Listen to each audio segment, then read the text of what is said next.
Hamas کی مزاحمت کاروں اور اسرائیلی فورسز کی جھڑپیں چوتھے روز بھی جاری ہیں اور حماس کے حملوں میں مارے جانے والے اسرائیلیوں کی تعداد 1100 ہو گئی ہے جبکہ 2741 زخمی ہیں۔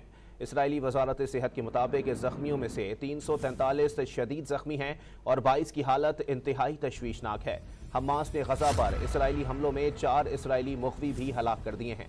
میڈیا رپورٹ کے مطابق 130 اسرائیلی فوجی اور شہری غزہ میں قید ہیں۔